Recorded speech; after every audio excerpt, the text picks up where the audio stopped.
சற்று முன் கிடைக்கப்பெற்ற மிக மிக முக்கியமான செய்தி ஒன்று வெளியாகியிருக்கு. திமுகவின் எம்எல்ஏக்கள் ராஜினாமா, சற்று முன் பரபரப்பு. இப்போ பார்த்தீங்கன்னா தமிழ்நாட்டில் சட்டசபை தேர்தல் நடைபெறும் என்பதை நாளுக்கு நாள் ஒவ்வொரு மேடையாக மு.க. ஸ்டாலின் அவர்கள் சொல்லிட்டு வராரு. மேலும் தாவேகாவோட முக்கியமான எம்எல்ஏக்கள் தற்போது கேள்விகளை கேட்க ஆரம்பிச்சிட்டாங்க. மீண்டும் தமிழ்நாட்டில் சட்டசபை தேர்தல் நடைபெற்றா எம்எல்ஏக்களால் மீண்டும் வெற்றி பெற முடியுமா, மேலும் அவர்களை எதிர்க்கட்சி அந்தஸ்தை அவர்களால் பெற முடியுமா என பல கேள்விகள் திமுக மீது அடுக்கடுக்காக எழுப்பப்பட்டு வருகிறது.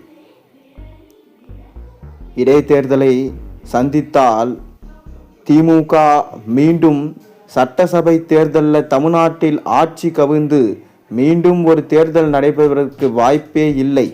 5 ஆண்டுகள் முழுமையாக தமிழ்நாட்டில் தாவேகாவின் ஆட்சியே அமைக்கும் என்ற தகவலும் தற்போது தாவேகாவோட அமைச்சர்கள் தெரிவிச்சுட்டு வராங்க. முக்கியமாக சொல்ல வேண்டும் என்றால் திமுக இந்த 2026 சட்டசபை தேர்தலில் தோல்வியடைந்ததுக்கு காரணம் என்னன்னா, திமுக தலைவர் ஸ்டாலின் அவர்கள் சொன்ன மாதிரி அவரே முழுமையான பொறுப்பை ஏற்றுக்கொண்டாலும் மாவட்ட செயலாளர்கள் மீது கடுமையான கோபத்தில் இருக்கிறாங்க.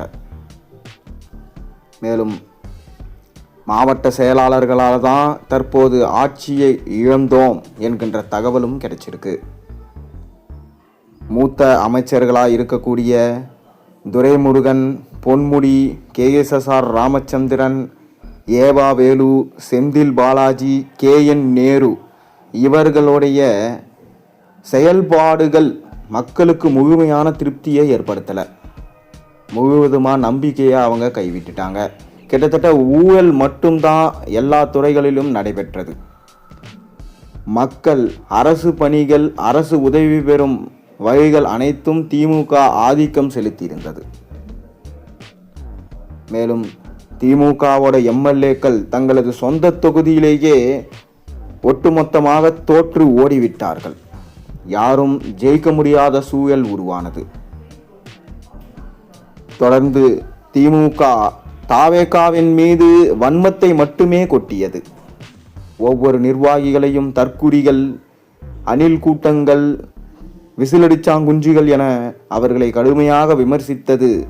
இதுதான் திமுகவின் மீது மக்களுக்கு கடும் கோபத்தை ஏற்படுத்தியது. மேலும் திமுக ஆட்சியை இழந்த போதும் தாவேகா ஆட்சி அமைத்த போதிலும் உள்ளாட்சி தேர்தலிலாவது திமுக வெற்றியடைவதற்கான பணிகளை மேற்கொள்ளுமா என்று பார்த்தால் கண்டிப்பாக இல்லை என்றுதான் சொல்ல வேண்டும். மீண்டும் தாவேகாவை பற்றியே கடுமையான விமர்சனம் செய்து வருகிறது. இதனால் நிச்சயம் உள்ளாட்சி தேர்தலிலும் அவர்களால் ஒரு இடத்தில் கூட வெற்றி பெற முடியாது என்பதை நம்மால் பார்க்க முடிகிறது. மேலும் சமீபத்தில் மேயர் பிரியா அவர்கள் செய்த செயல் அனைவருக்கும் தெரியும். தொடர்ந்து தாவேகாவின் எம்எல்ஏவை உதாசீனப்படுத்தி அவரை வெளியே அனுப்பியது. கேட்டால் புரோட்டோகால் என்று சொல்லி மழுப்பியது. இதிலிருந்தே தெரிகிறது எப்படி திமுகவில் உள்ள ஒவ்வொரு மாஜி அமைச்சர்களும் சரி, ஒவ்வொரு நிர்வாகிகளும் அராஜகம், ஊழல் மட்டும்தான் செய்கிறார்கள் என தெரிய வந்திருக்கிறது. மேலும் இப்படி உள்ளாட்சி தேர்தலில் அவர்கள் தோல்வியடைந்து விட்டால் நிச்சயமாக திமுக ஒரு கட்சி கூட இல்லாமல் மாறிவிடும். மேலும் எம்எல்ஏக்கள் ராஜினாமா செய்து தாவேகாவில் இணைந்து சட்டசபை தேர்தலில் போட்டியிடுவாங்க. விசில் சின்னத்தில் வெற்றி அடைவதற்கு கூட வாய்ப்புகள் அதிகமாக இருப்பதாக செய்திகளை நம்மால் பார்க்க முடிகிறது. மேலும் உதயநிதி ஸ்டாலின் தற்போது கலக்கத்தில் ஆழ்ந்துள்ளாராம். காரணம், திமுக தனித்து போட்டியிட்டால் நிச்சயம் எத்தனை தொகுதிகளை கைப்பற்றும் என்பது அவர்களுக்கு நன்றாகவே தெரியும். கூட்டணிகளால் தான் திமுக பலமுறை ஆட்சியை கைப்பற்றியது. ஆனால் இப்படிப்பட்ட ஒரு மாறுபட்ட தேர்தலை திமுக சந்தித்ததே இல்லை. அதிலும் உதயநிதி அவர்களது அடுத்த கட்ட அரசியல் பயணத்திற்கு கூட்டணிகளது ஆதரவுகள் இல்லை. அது மிக பெரும் ஒரு சிக்கலாக மாறிடும். இதனால தான் உதயநிதி ஸ்டாலின் ரொம்பவே கலக்கத்தில் இருப்பதாகவும், இனி திமுகவை எப்படி காப்பாற்றி அடுத்த கட்டத்துக்கு எடுத்து செல்வது என தெரியாமல் விழிபிதுங்கி நிற்பதாகவும் செய்திகள் வெளியாகியிருந்தது. அதாவது முதல்வர் விஜய் அவர்கள் வருவதை எப்படி உதயநிதி அவர்களால் ஏற்றுக்கொள்ளவே முடியவில்லையாம். மக்கள் எப்படி இவ்வாறு தீர்ப்புகளை எழுதினார்கள், என்னால் அதை ஏற்றுக்கொள்ள முடியவில்லை. மேலும் விஜய் அவர்கள் ஆட்சி அமைக்கக்கூடாது என எவ்வளவோ திமுக முயற்சி செய்தது. ஆனால் அனைத்தும் தோல்வியில் முடிந்து திமுகவில் உள்ள கூட்டணி கட்சிகளே தற்போது விஜய் பக்கம் இணைந்து விட்டார்கள்.